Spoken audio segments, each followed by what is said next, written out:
In this video, I'll tell you what the Nazis have got to do with Milgram's famous obedience experiments, and why mainstream psychology appears not to want us to think about those experiments in a particular way.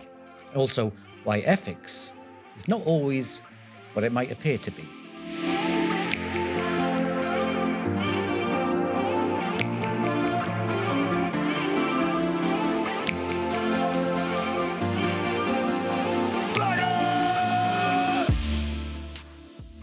There are two important findings from the Milgram experiment. First, he found that if you increased the social distance between the learner and the teacher, for example, putting them in separate rooms, the obedience of the teacher to the experimenter's commands increased. He also found that if you reduce the distance between the learner and the teacher, say if you put the learner in the same room as the teacher, obedience decreased.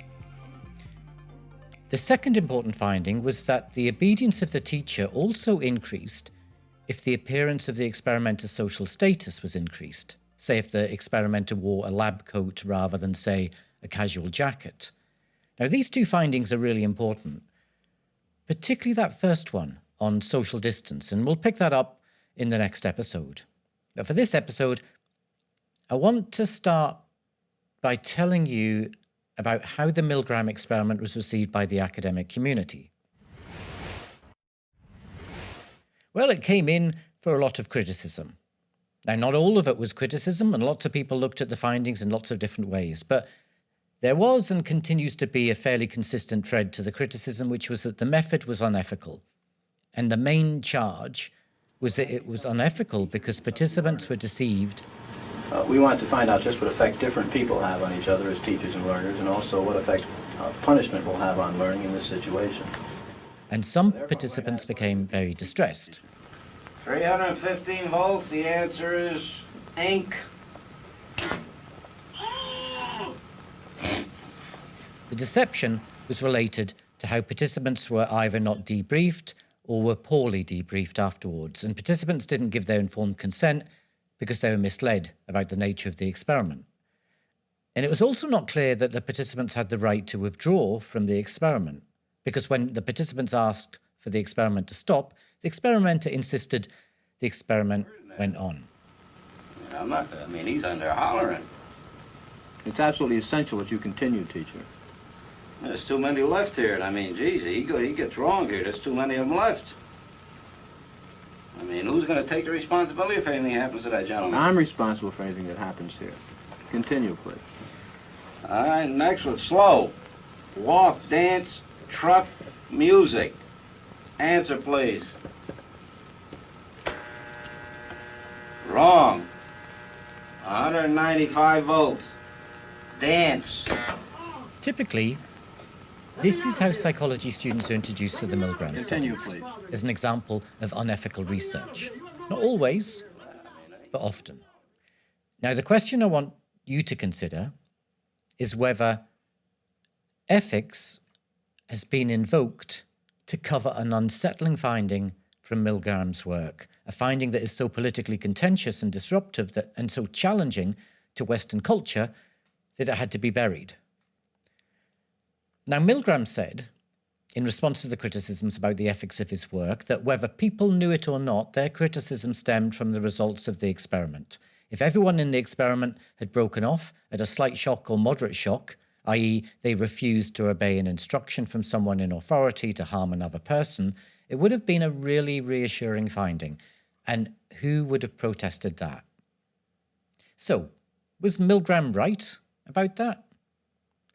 Now, here you might link back to the Rosenhan paper and how that experiment was attacked for being unethical. And my question to you is whether the attack on the Rosenhan paper was motivated by people who were uncomfortable with the findings of that experiment, and whether that might also be true regarding the Milgram experiments. Some people say that it is. Regarding the Milgram experiment, Zygmunt Bauman writes about this in his book, Modernity in the Holocaust. Zygmunt Bauman was a Polish sociologist and a philosopher, and he's been very influential among academics in the UK and in Australia, but was pretty much ignored in the United States and Central Europe, which is kind of interesting. Bauman argued that the way Milgram's study was received both by psychology and by the public might have had an awful lot to do with the Holocaust. The Holocaust was where, during World War II, the Nazis slaughtered Jews, disabled people, gay people, Romani people, and so on, in their millions. Bauman has argued that Milgram's findings are fairly unambiguous. They told us that anyone could have done what the Nazis did, and it's likely, if the conditions are right, it could happen again. And this is not an easy finding to live with. It's perhaps no wonder that public opinion came down against Milgram's research in full force. Milgram challenged a deeply entrenched public opinion, an opinion carried and promoted by mainstream psychology, that cruel things are done by cruel people. Milgram's hypothesis was that cruelty is not committed by cruel individuals, but by ordinary men and women trying to acquit themselves well of their ordinary duties. His findings were that cruelty correlated poorly with the personal characteristics of the perpetrators, but it correlated very strongly indeed with bureaucratic structures of power and authority.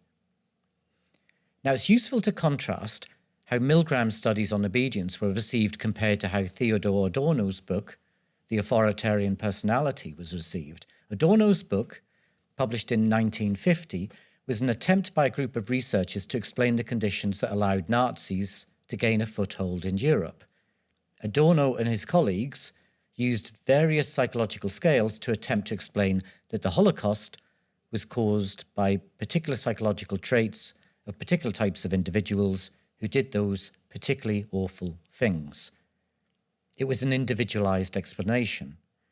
The propositions in that book have virtually all been discredited, but the ideas in the book were well received by the public and by Western governments, as it located the problem of the Holocaust with the individual, not with society or with culture. Because remember, Germany was and still is Western society. The book, Adorno's book, resonated with the subconscious wishes of the public at the time, who were desperate to understand the Holocaust in a way that would identify the perpetrator as them, not us. They wanted to believe that wicked people did wicked things, and wicked things could only be done by wicked people, not by good people, not by good people like us. And the public still tends to think like that. You know, Nazism was cruel because Nazis were cruel, and the Nazis were cruel because cruel people tended to become Nazis.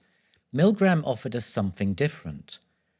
The dismal and distressing knowledge that many gentle people may turn cruel under certain conditions. Now, there have been earlier theories that suggest gentle people, can turn cruel. For example, Gustave Le Bon's book, The Crowd, published in 1895, argued that otherwise decent people could act cruelly in a crowd. But Milgram was saying something very different. And I'll tell you about that in the next episode. So till then, ta-da.